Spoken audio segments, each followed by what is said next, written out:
No nosso último vídeo a gente mostrou a última parte da viagem, então, quando a gente saiu lá de Salta até chegar aqui em Porto Alegre.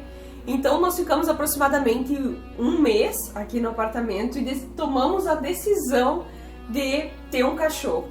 Então não foi assim, estamos entediados, vamos pegar um cachorro para passar melhores dias. Não, então, já fazia muito tempo que a gente queria ter um cachorro. A família da Paty já teve um cachorro, a minha família já teve vários cachorros. Tu também já teve vários, né? Também. Sim. E a minha também. Então a gente praticamente cresceu com isso. A gente tinha muita vontade de ter um cachorro nosso. Só que a gente nunca era o momento, sempre tinha alguma coisa que atrapalhava. Sim. Ou seja, a gente sempre tinha uma desculpa para dar. Na verdade não tem um momento ideal, é isso que eu quero dizer, né?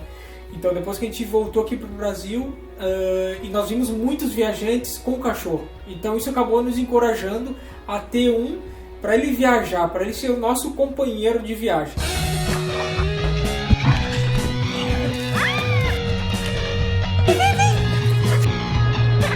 Então certo dia a gente estava aqui e o Fábio surgiu com a pergunta: e se a gente tiver um cachorro agora? Quem é você? Fala que tu é o mais novo integrante do Baita Jornada.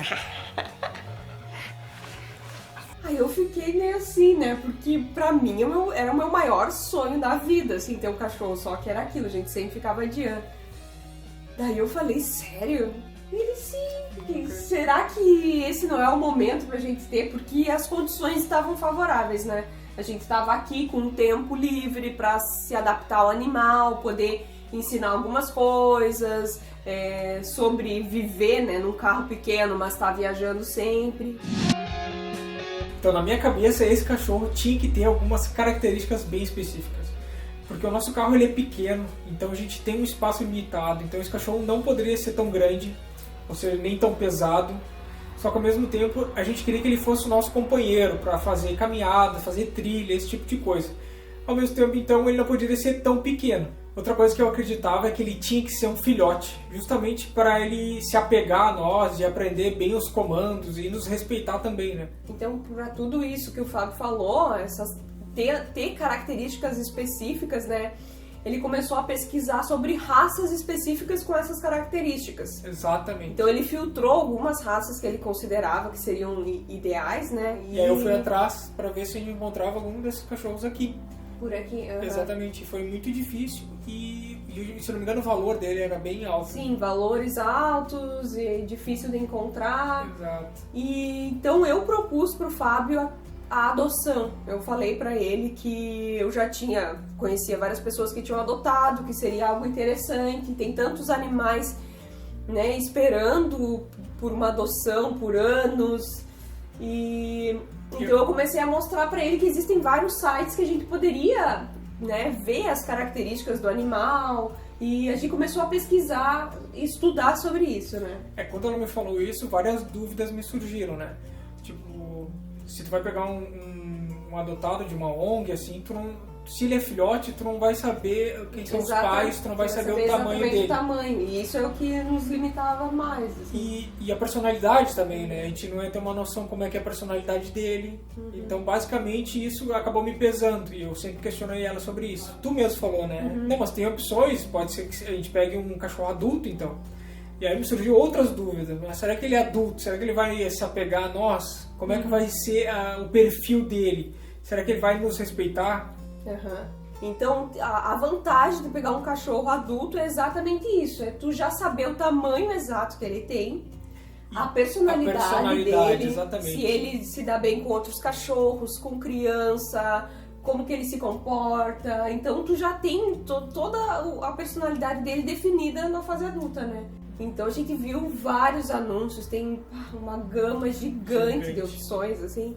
E aí, a gente começou a olhar por descrição e fotos. Como está acontecendo a pandemia, né, a gente não poderia ir visitar os canis e as ONGs. Então a gente viu tudo pela internet mesmo. E o Lorde foi uma dos selecionados, né? Uma das opções, sim. E o que o Fábio, eu lembro direitinho ele me mostrando assim, olha esse aqui que amor, ele me mostrou as fotos. E o que mais te encantou mesmo foi os olhos. Os olhos, porque ele tem os olhos muito expressivos. Exatamente. Sim, e a história também que eles descreveram ali, como que ele foi porque ele foi encontrado em uma parada de ônibus, um dia chovendo muito assim, ele estava todo encolhido, então as pessoas da ONG pegaram ele para cuidar dele, fizeram a castração, e teve uma pessoa que se disponibilizou para ficar como lar temporário. A gente conversou com a pessoa que estava com ele e fomos lá conhecer então o Lorde. Pode contar. Então, quando a gente chegou lá, a gente já entrou e o Fábio... Ninguém motiva. Quando a gente chegou, eu vi ele ficou assim com duas patinhas na janela. Eu peguei falei pra Paty, olha lá, ele já tá lá. E ele já tá lá na janela. E aí a gente tocou a campainha, falou com a pessoa, e aí ela começou a contar muito sobre o perfil dele, como que ele era, e a gente começou a ter contato com ele ali, né? E no primeiro momento a gente gostou muito dele, por tudo que ele demonstrou ali naquele Não, ele tempo. tava muito afoito para passear. Ele tava muito eufórico. Porque ele é muito eufórico para passear, continua sendo, mas agora ele tá bem menos. Então a gente ficou numa área ali na frente e ele ficava latindo e queria sair. Então eu saí pra passear com ele, ele quase me levou. E aí eu já pensei, meu Deus, vai ser um trabalhão. Mas como é que funciona isso, né? Se nós nos agradamos dele, mas a ONG ela tem a consciência que tu precisa de um processo de adaptação. Isso. Só que naquele momento ali, a mulher ela já sentiu que a gente se agradou muito dele, que a gente gostou muito e gostaria de ficar com ele. Então ela pegou e falou assim, mas vocês precisam de um tempo de adaptação. Então vamos fazer um contrato de compromisso, onde vocês vão ter de 2 semanas mais ou menos, para ver se vocês conseguem se adaptar a ele e ele consegue se adaptar também, a vocês. Porque como ele tava numa casa com pátio e a gente mora em apartamento. Então no dia seguinte a gente já levou ele no veterinário para fazer exame de sangue, para ver se não tinha nenhuma doença e também para tomar as vacinas. Então depois de tudo isso nós levamos ele pro sítio dos meus pais, porque é lá que está o nosso motorhome. Então a nossa ideia foi que ele entrasse dentro do carro, que ele tivesse o cantinho dele, ele conseguisse se adaptar àquele espaço ali. A gente não tinha certeza se isso ia funcionar, né? Mas como para surpresa, né, funcionou muito bem. Porque ele criou o cantinho dele, ele acabou subindo nos bancos ali da frente e ele tomou conta do motorhome. Então ele escuta um barulho, ele já pula na frente, já olha tudo, vai pro canto dele, então ele já considerou aquilo ali a casa dele mesmo. Ó, tem alguém animadão pra ir pra cama, mas a gente tem um ritual, ó, tem que limpar as patinhas.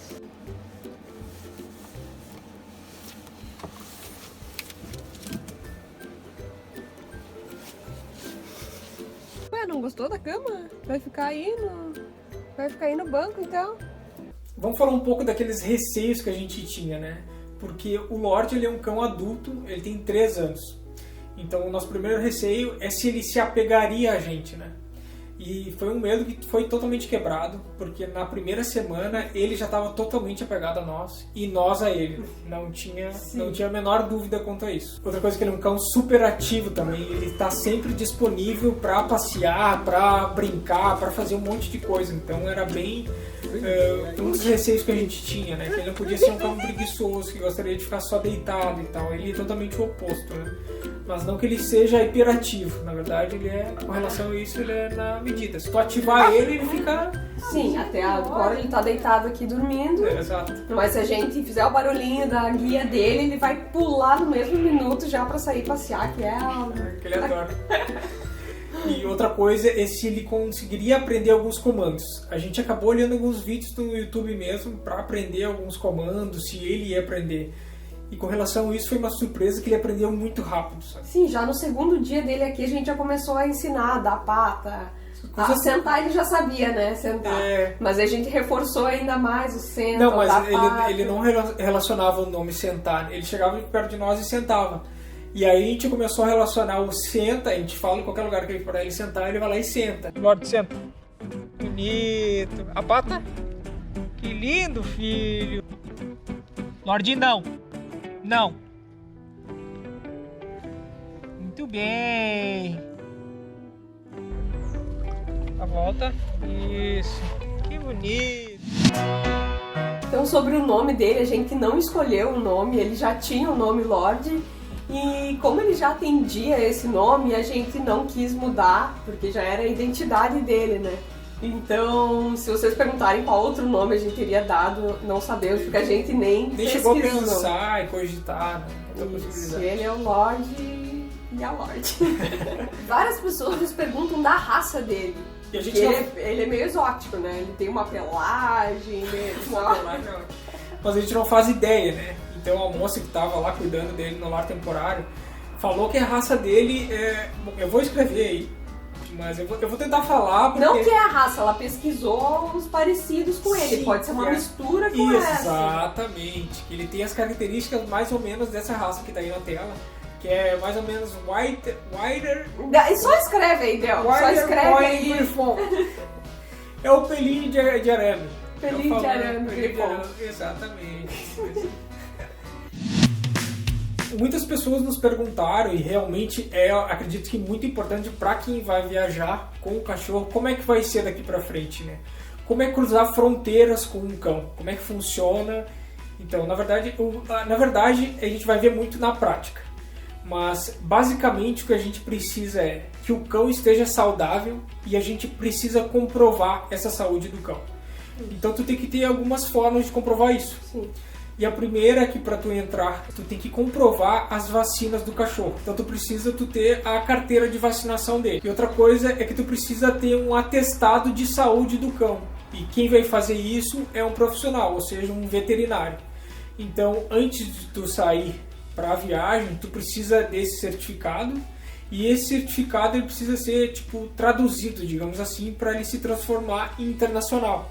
Isso, porque o certificado tem que ser feito alguns dias antes de tu cruzar essa fronteira. Exatamente. Então não adianta eu sair com um atestado daqui, dizendo que ele tá bem, só que daqui a 6 meses é que eu vou cruzar a fronteira lá no outro país. Por exemplo, sair aqui pra Argentina funcionaria, que eu iria cruzar agora, mas lá pro Equador já não vai valer. Então sempre que eu for cruzar a fronteira eu tenho que ter esse atestado e ele tem que estar bem de saúde naquele momento.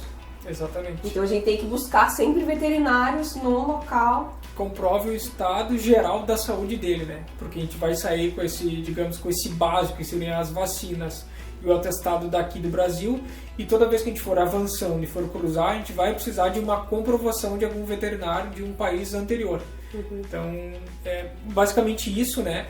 E alguns países existe alguma coisa que outra mais específico, mas quando acontecer exatamente isso, a gente vai comentar e vai falar algum vídeo ou aqui no YouTube ou no Instagram. Como que a gente vai fazer agora em lugares quando ele não pode entrar? Por exemplo, a maioria dos parques nacionais não permitem a entrada de animais. E o que a gente faria nesses casos, né? Porque a gente adora fazer um trekking, conhecer esses parques. Exato. Então a gente dá graças a Deus que a gente já foi em Torres del Paine, né? Pelo menos. Porque a gente ficou 7 dias lá. Não teria porque teria que deixar ele em algum outro lugar e ficar 7 dias já é... A gente tem noção que a viagem vai mudar, porque a gente vai ter que considerar que tem um animal agora e em vários lugares a gente não pode ir. Mas se acontecer que a gente realmente quer conhecer algum lugar específico que ele não possa ir, a gente tem algumas opções, como por exemplo... Dog Hero. Exatamente, que a gente encontra uma pessoa que tem experiência, que tem condição, que tem disponibilidade de ficar com o cachorro por 1 dia, 2 dias, né? Isso, é que nem um local para alugar um apartamento, alguma coisa. Tem a pessoa, tem os comentários de quem já usou esse serviço. Sim. Tem lá, então, uma nota para aquela pessoa, tudo assim. Então, a gente faria isso baseado nos comentários, nas reviews, né? A outra opção que a gente pensou é também, a gente encontra muita gente, né? Amigos na estrada. Então, quem tivesse disponível para ficar com ele também, a gente deixaria alguns dias. Mas serão poucos dias, né? A gente jamais faria o que a gente fez em Torres del Paine de 7 dias. 7 né? Acho dias, que seria algo muito curto, bem específico, 1, 2 dias. Né? A gente faria uma viagem faria uma experiência mais curta em Torres del Paine.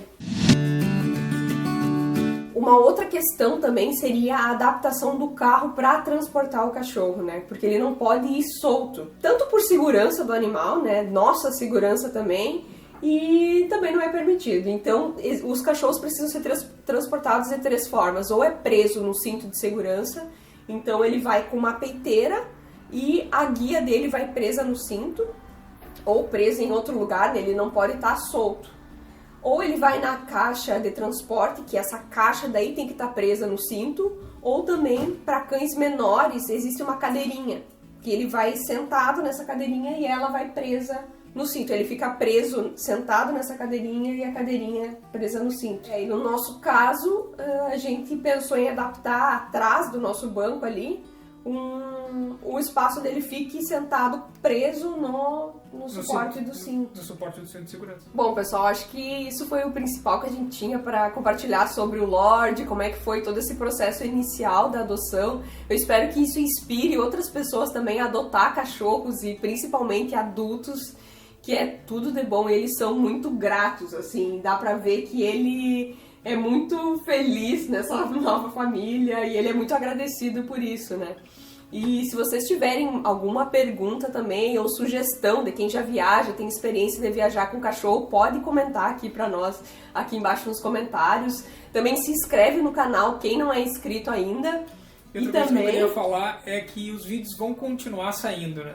A nossa viagem ela parou um pouco justamente por causa da pandemia, mas a gente tem muita coisa para compartilhar ainda, como dicas, ideias, guias. Então a gente vai continuar produzindo outros vídeos. Então não se esquece de se inscrever e a gente se vê no próximo vídeo. Hoje é dia de banho. Vamos tomar um banho.